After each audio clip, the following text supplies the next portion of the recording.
Welcome, everyone. And thank you for joining us today for this special webinar, Seville's data-driven push for sustainable tourism. We are very excited to have you with us as we dive into how Seville is managing overcrowding and promoting sustainable travel using cutting-edge data insights. Let's wait 30 seconds. We're seeing people joining the webinar, and then we can start.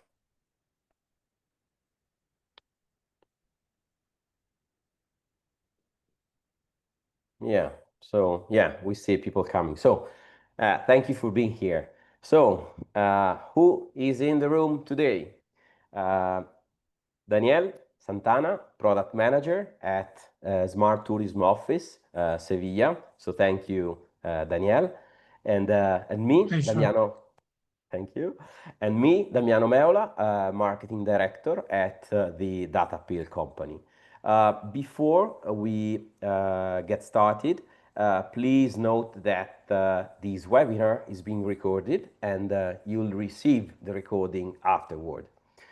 Also, feel free to type your questions in the Zoom chat at any time during the presentation. We'll be addressing them at the end during our Q&A session.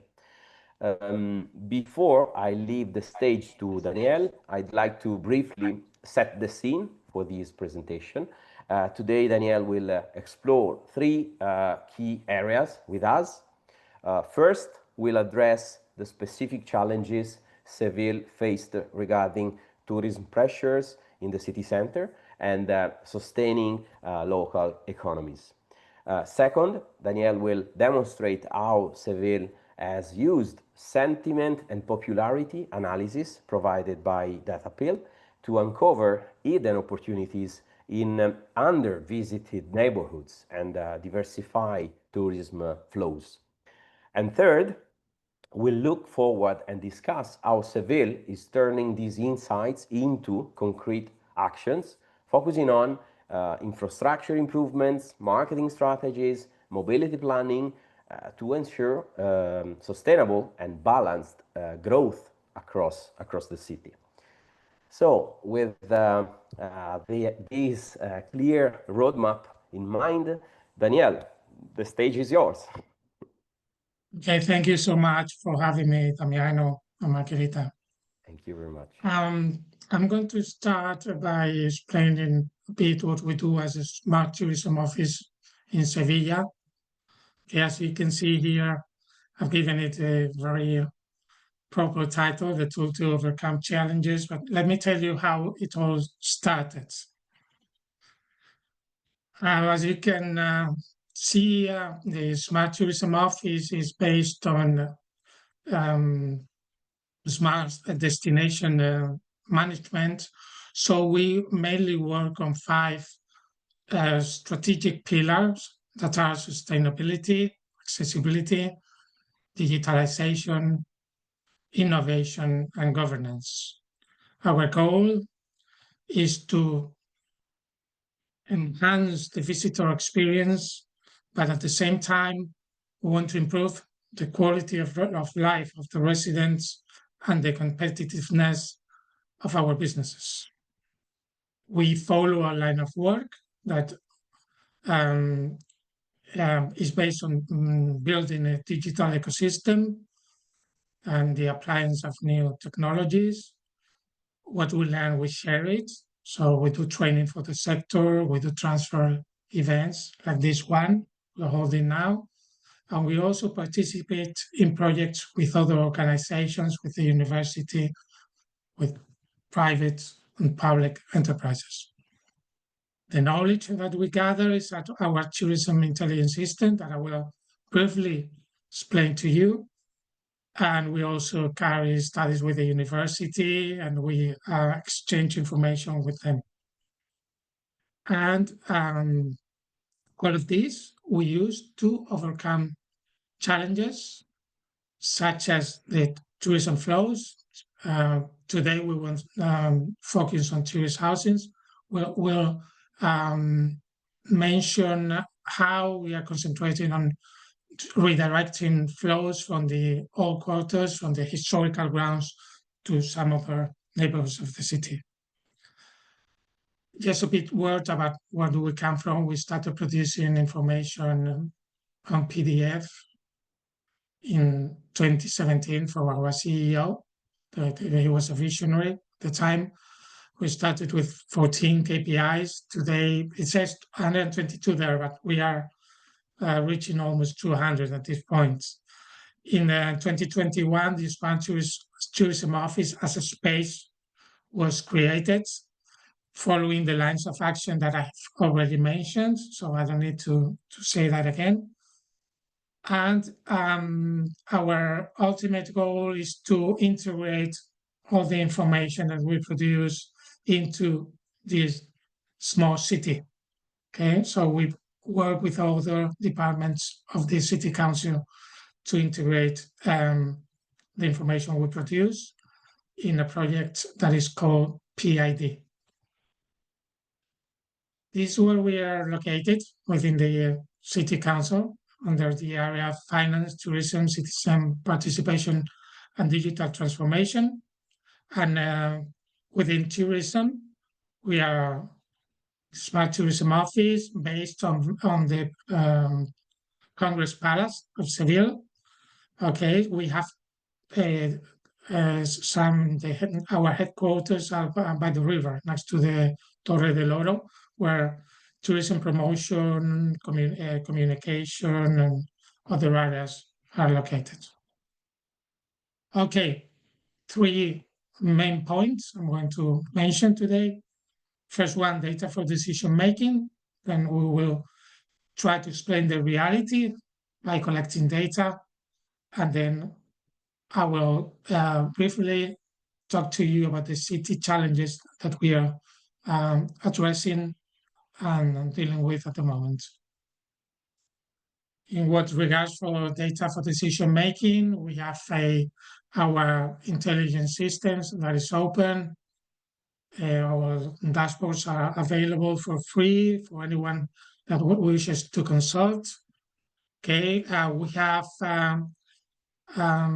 here it displays 11 dashboards, so we are working on new ones. We are constantly working on new ones.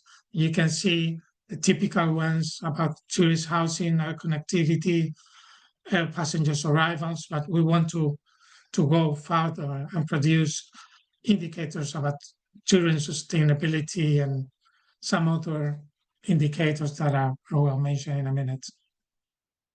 We produce monthly reports for our elders, for private companies, for anyone who needs information, we help them, and we train them on how to use the intelligence system, which has been a challenge so far because people want to dispose of the information very quickly, and they use it and they just dump it, but they don't want to take the time to learn how to dig it and how to pull it from our system. Okay, as you can see, we have monthly reports about the British, Italian, German markets that we produce, as I've told you, every month.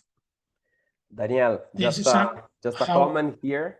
It is very interesting because afterward we'll touch base on the stakeholder alignments. So this part is really interesting to have an engagement with all the stakeholders on the territory. So okay, I was tempted to mention the stakeholders. Yes, I wanted to stress this part. Thank you. Okay, this is how one of our dashboards looks like. Apologize because it's in Spanish, but it's about travelers, rooms. Okay, that's how it looks. Everyone can browse them and filter them by year, by month, and check them. I invite everybody to have a look at them. And what we have in every single dashboard is the source. As you can see here, is the Spanish Institute of National Institute of Industry. This one comes from them, and also shows how often we renew the information and some other data at the bottom of every dashboard. Okay. Each dashboard is accompanied by information on interpretation, as I was saying you, on that data source, provider, periodicity, and update frequency. Okay. There's another one from GTA, is the source. We get the, this is from Get Your Guide, from GTA is the next one, and it doesn't say. Here we can see the medium expenditure by traveler, depending on the of the resource and the source. Okay, you can see at the bottom on left, you can see where people are coming from, and then the main attractions like like Cathedral, the Alcázar, the obvious flamenco, Rio Guadalquivir. Just a plain dashboard, nothing special about this. This air connectivity that we get from GTA, we are trying to improve our services to enlarge the airport and to establish more and better connections with different parts of Europe and overseas.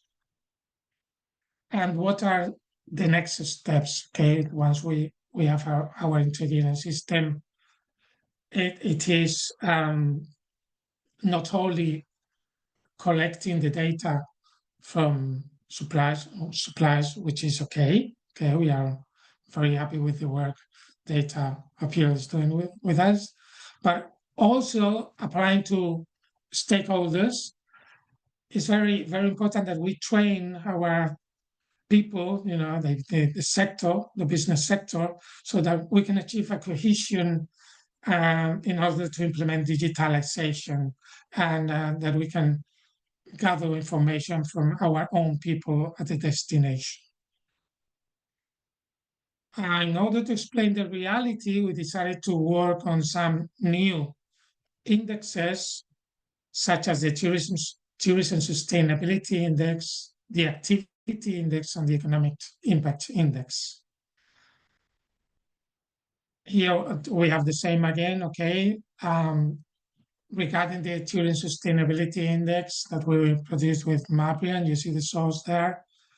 We focus on distribution of tourist income, where people are spending their money, where the tourism supply is concentrating, which is at the historical center at the moment. Carbon footprint, the perception of tourism sustainability, what people are saying about us, how they perceive us, motivational diversification, why people are coming to Sevilla, mainly for cultural reasons and food. Gastronomy is very important. How we depend on origins and seasonality, which is something that we have pretty much under control at the moment. Our seasonality is pretty steady throughout the year at this point. Okay, tourist income distribution index. This is a bit more elaborate on every single resource, what people are spending in rooms, in local commerce, what they're doing shopping, or they're buying and spending the money in restaurants, in food, groceries, etc. Okay. As you can see on the left-hand side, it is obtained through the cross-analysis of the expenditure per visitors and its distribution by different categories of establishments. Very, very basic, easy to understand.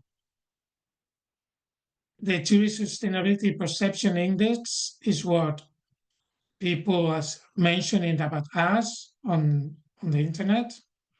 Okay, so people are saying that we are quite good at preserving culture, which is obvious, our heritage, monuments, well-being, the environment, social equality, local commerce. The Tourism Activity Index was born from the need of explaining things that we didn't know about, not the obvious about the reality that we knew. It was about air connectivity, visits to museums, hotel establishments, that we wanted to go deeper into our businesses, the local people that are working in tourism. And we wanted to know tourism leisure experience companies and and have a control on the impact for sustainable development. And it has a lot to do with collecting information from your own people at the destination.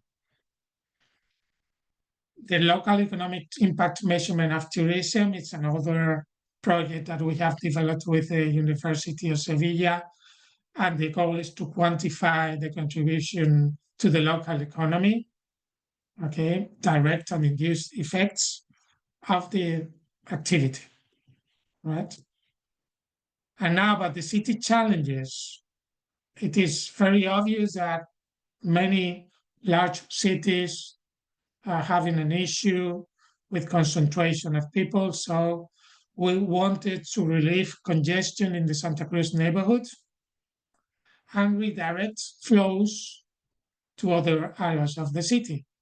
But before we did that, we wanted to find out what was happening in Santa Cruz. Going, okay, it's obvious there's a lot of people, but we wanted to know more about that. So the goal is to boost other tourist hubs. Okay, Northern Ireland, Nervión, Triana, Macarena, these are neighborhoods that we want people to move to and relieve congestion in the city center. Okay, so I will show you later what we've done with Nervión. Of course, always looking for improvement of the quality of the visitor experience and the quality of life for residents.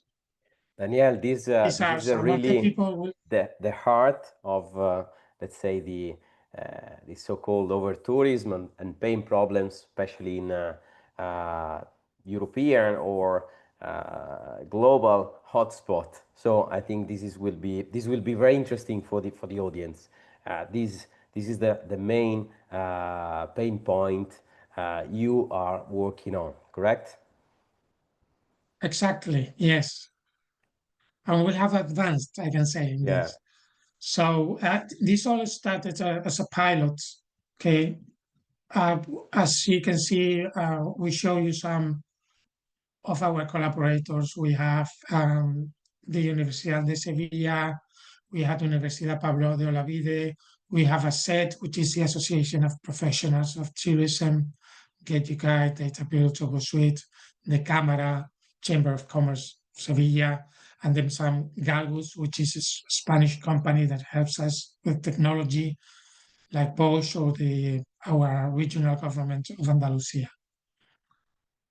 Okay, we wanted to carry out this pilot in 3 steps. Okay, we wanted to know how many tourists go, but when analyzing the reality, how long do they stay, where do they move, and what is their experience. Next step would be to prototype solutions with companies, the university, and the city councils in interdepartmental commission. We have founded an interdepartmental commission from tourism, and other areas of the city councils are members, so that we can speak with the guys in mobility and tell them what's going on or transport, and the public transport can inform us as well. And then at the end of this, analyze the impact of measures through the indicator system. Okay. What did we do? So we combined 3 technologies in order to know how many people we were having in Santa Cruz, how they were moving. Okay. So you can see there, Wi-Fi tracking, mobile network operators, and sensor cameras, because each one by itself is not enough to tell us what is happening. Okay. So again, in order to improve the quality of life of residents and the visitor experience, we combine sensors. Okay, the optical sensor is a people counter within its angle of vision. Okay, it's optical sensor provided by Bosch that can count people. Wi-Fi tracking counts devices, not people. So if you're walking with two devices in your pocket, I have two phones, mobile phones, it will count 2 times, okay? Wi-Fi tracking can help us see how people are moving from one point to the other. And mobile operators will tell us whether the individual is a resident or is a visitor. Okay, they can tell you, they will know where they slept the previous night, and they can tell us the country of origin, of course, preserving the identity and the details of the data, of each person. So by combining these three, and this device from Gauss, okay, this is Spanish company that have this device that it takes advantage of the signals emitted by smartphones, tablets, or laptops. Even if you don't have your Wi-Fi on, your phone will try to connect to a network. And this device reads the probe requests, these signals that they emit are called probe requests. And this device can identify the MAC of your phone. So we will allocate it to one person. These our monitors looked at a certain time, a long time ago. This is a picture taken in 2022, but we were counting already 339,70,000 people over there, and with an average stay of 77.56 people per hour, okay? And then you can see at the bottom how those the waves trace the flow of people, how they're moving from one pair of sensor to the other of all the sites that we were monitoring. This the object sensor is by Bosch. It doesn't capture video. The camera identifies learned patterns. What is needed here is that the supplier can adapt their algorithms, how the optical sensor reads, because Seville is tricky. And I'll show you in a second what we found. This is how one of the point looks. Okay, we allocated, this is very famous, is Callejón del Agua, very near the Alcázar and the Jardines de Murillo.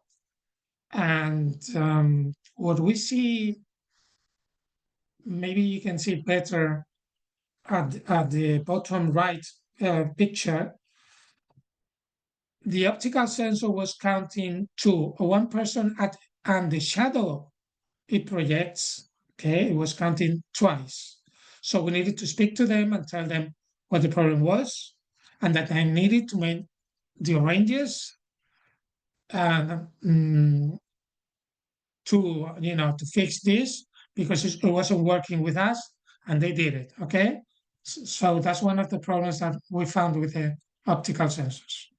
Some relevant aspects to consider in terms of data protection. Okay, you need to prepare a thorough impact analysis before deployment, to avoid surprises.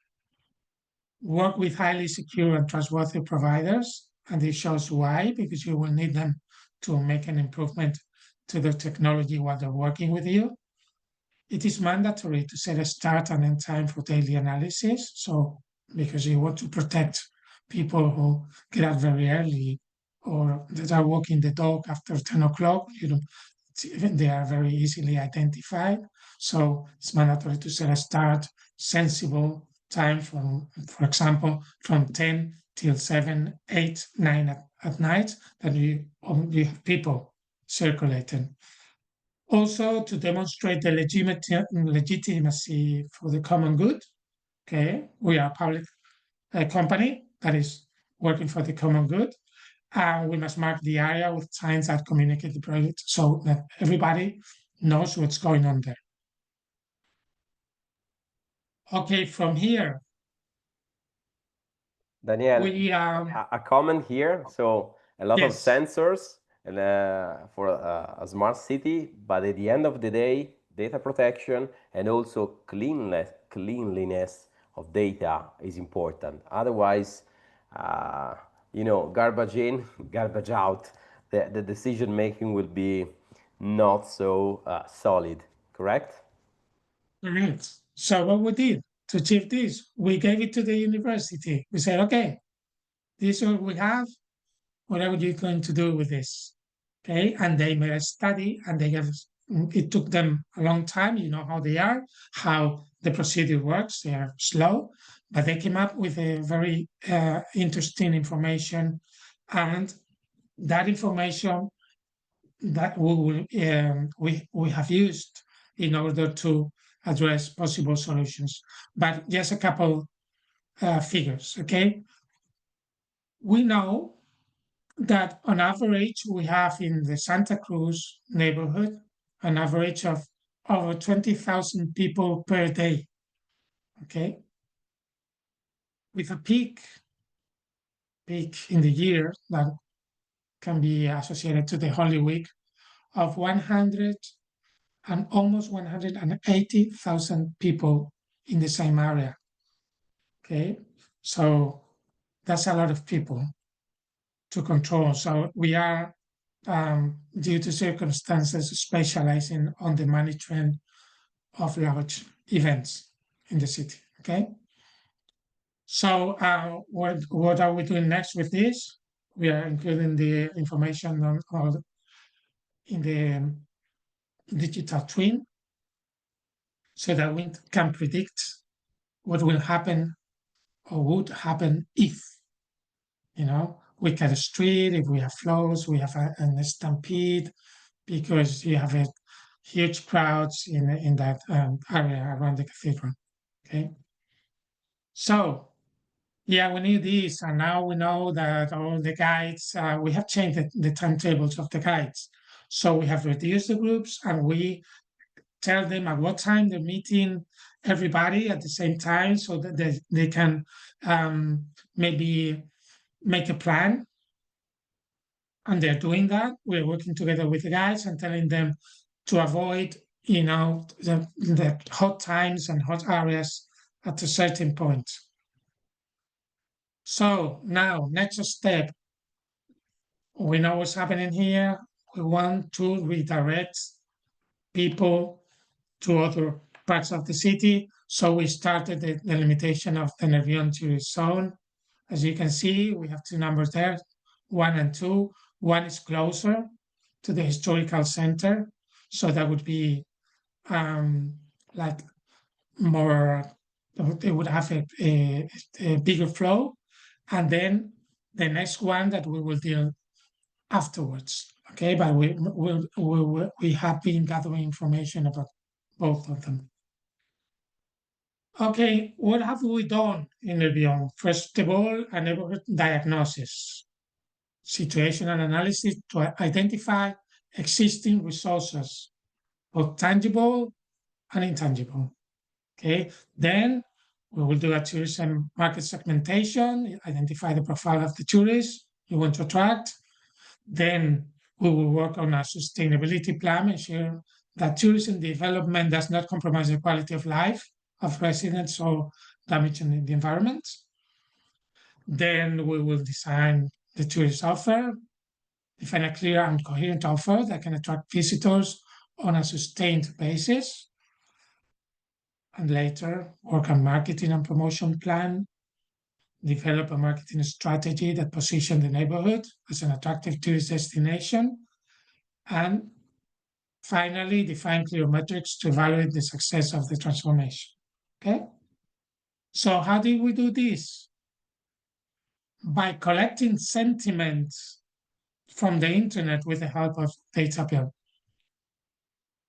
As you can see there, we have 886,000 over that amount of mentioned, which is a lot on that area. And we have segregated the information on food and beverage, hospitality, attractions, short-term rentals, entertainment, transportation. And we see that there are 649 points of interest in Nervión. Restoration is the most predominant aspect in Nervión, and it's more accentuated in section 1, which is the one we're working on right now, and in section 2. Okay? This by itself, it doesn't say much, but let's go on. We have 74,400 digital traces about Nervión. Most of the traces are concentrated in catering and accommodation. We go on. Now we see the popularity of the area of Nervión. We have a 57.8% compared to the Sevilla city center, which is a 72.5%.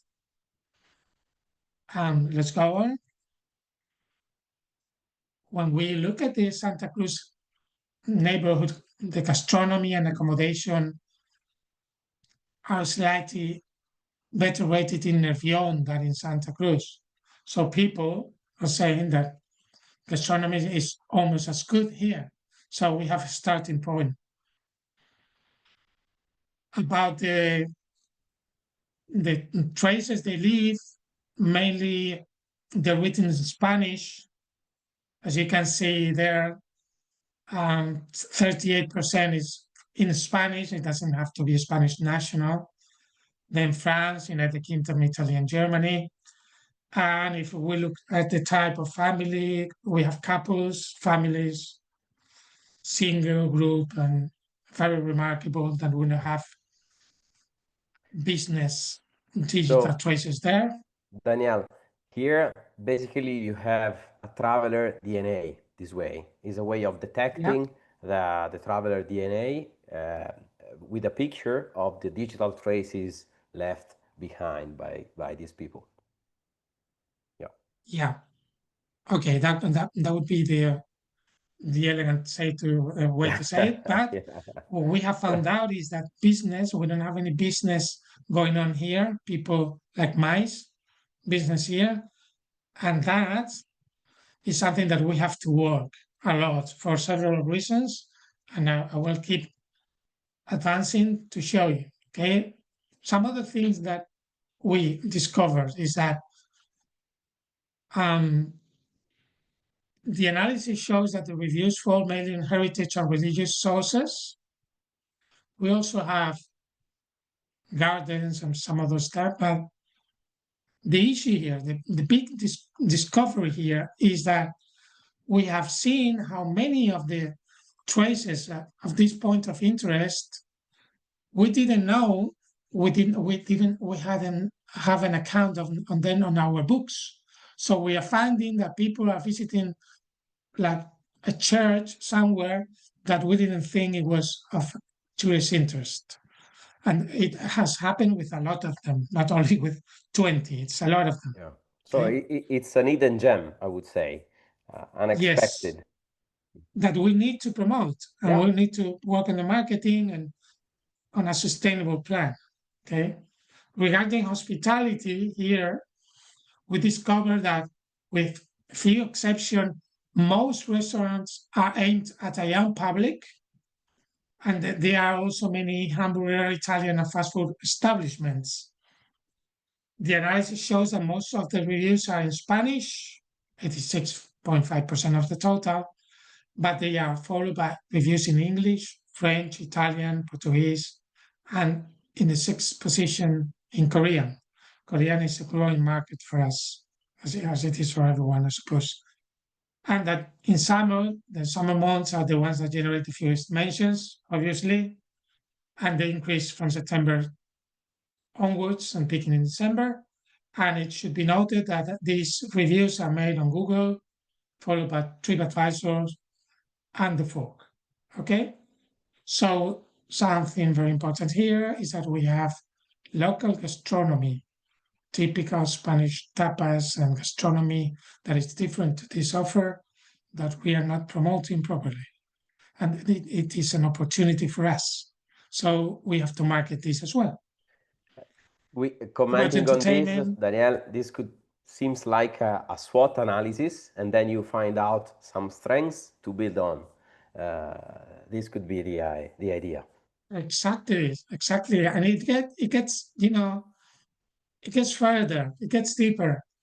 Regarding entertainment, we see low volume of activities. We have cinemas, music venue, dancing, you know, just something we should be working on too.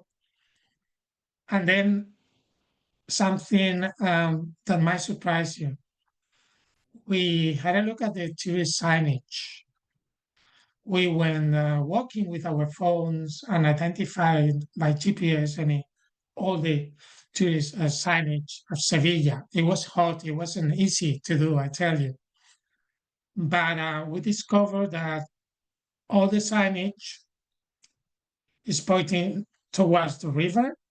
If you observe the graphic there, and there is, excuse me, and there is a strip or a wall in by Recaredo and Menendez Pelayo street that people are not crossing. For some reason, they see the signage pointing in the opposite direction, so they go towards the river. So we have found out that obviously we need to work on the signage. And there's a project with our colleagues from urbanism and the digital area.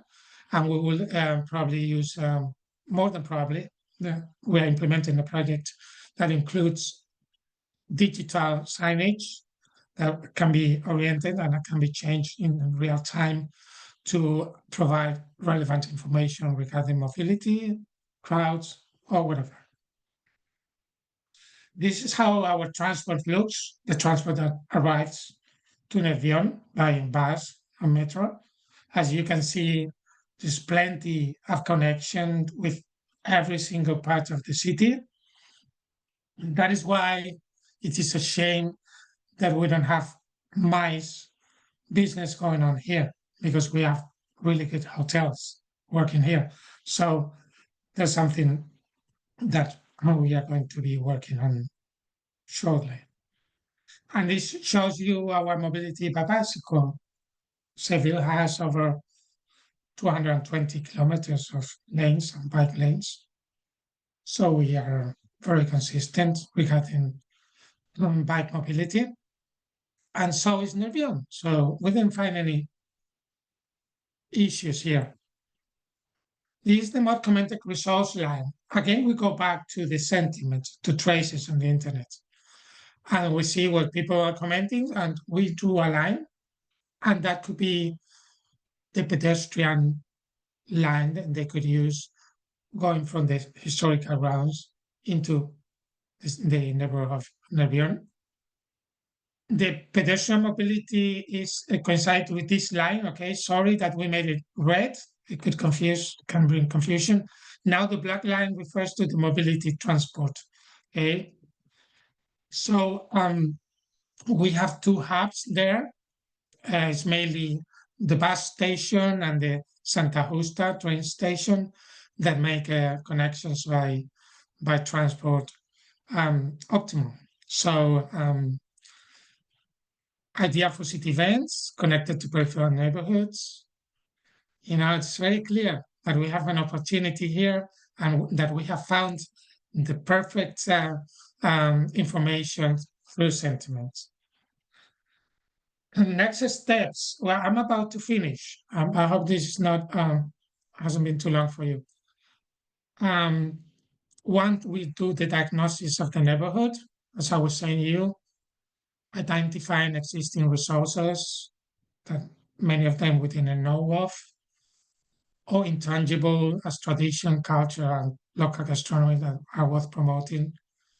Then identify points of interest and heritage resources, work on the infrastructure and accessibility, evaluate the state of the infrastructure, transport, as I mentioned, signage, accessibility, and its capacity to receive tourists. And when we have an idea of the current offer we have, work on the offer, control the demand, and work on a new strategy for the neighborhood. And that would be all. Okay. Yeah, thank you, Daniel. So thank you for the whole picture. It seems that I would say, just to summarize, the framework here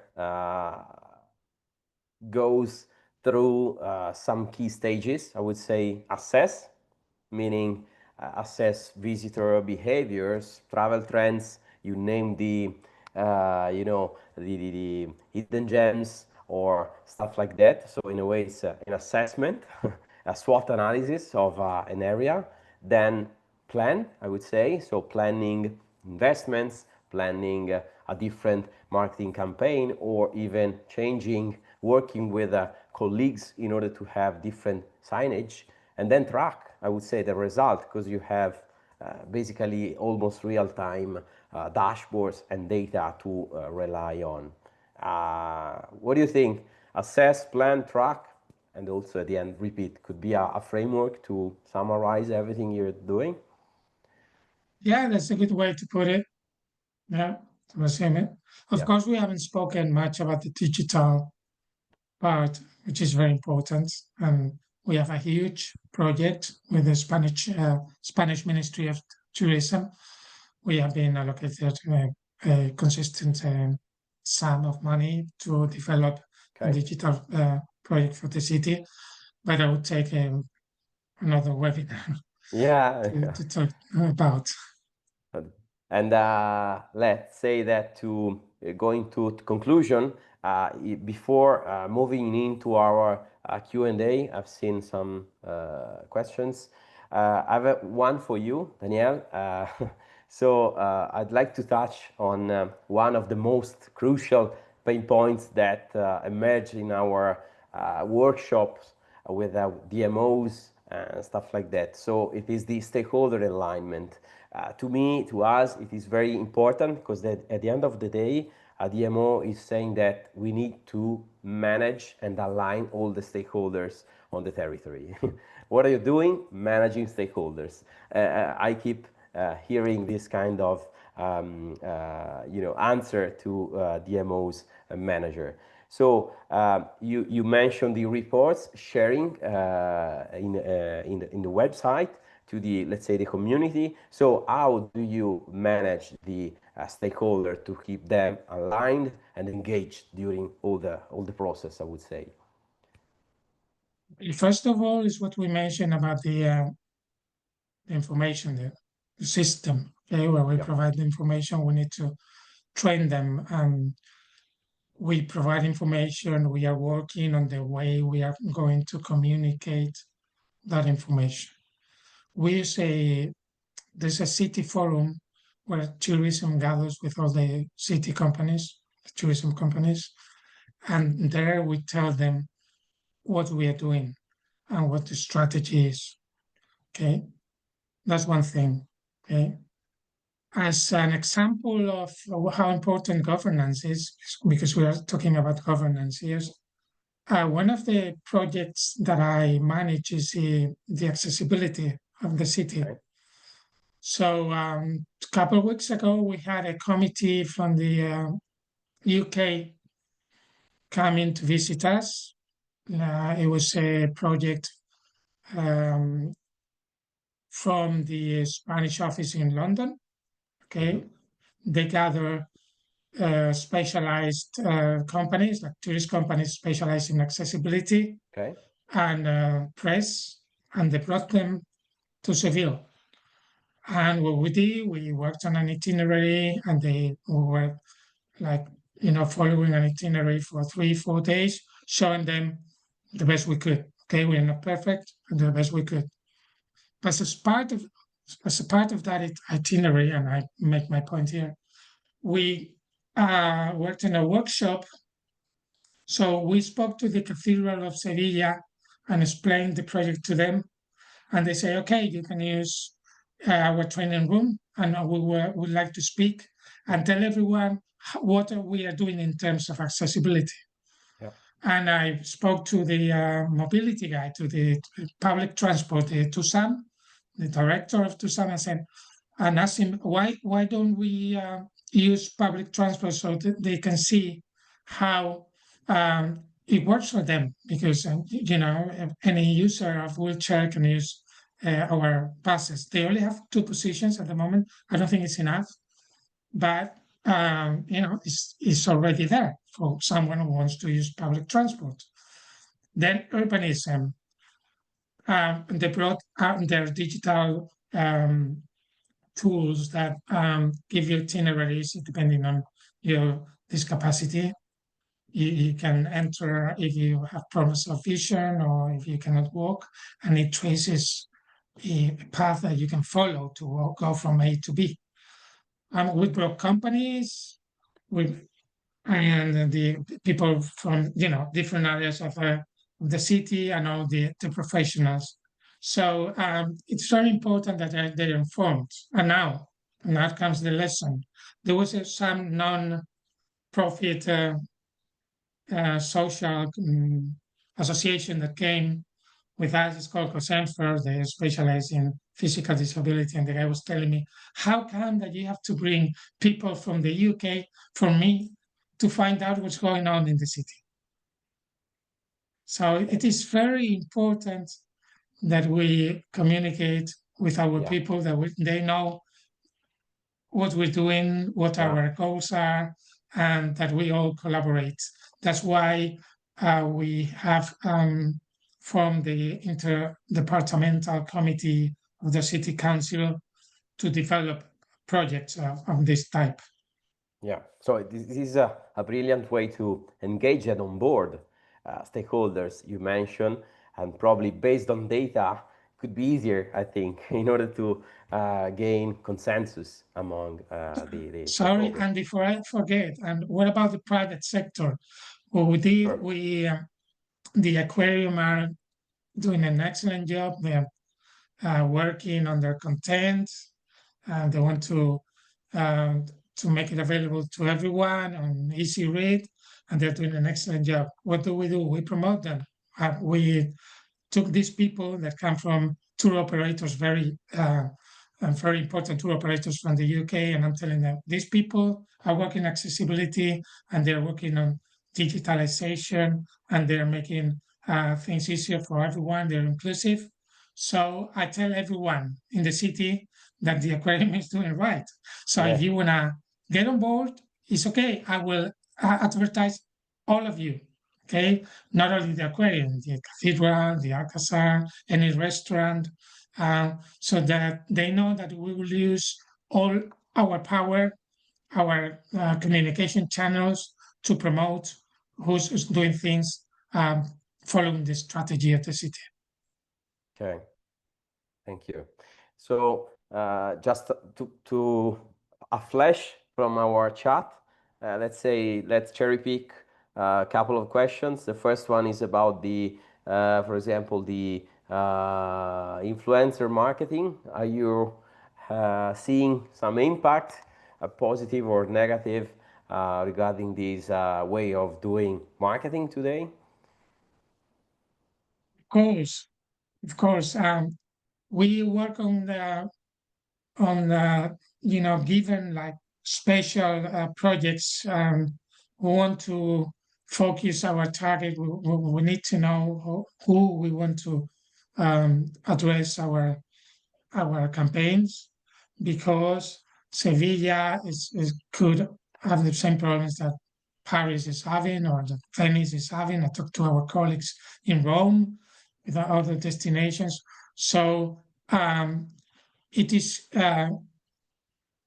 good that we work on the brand, Sevilla brand, so that we make sure that we attract what we want to attract. That is, people who are respect culture, that are looking for example, our opera nights. We are over.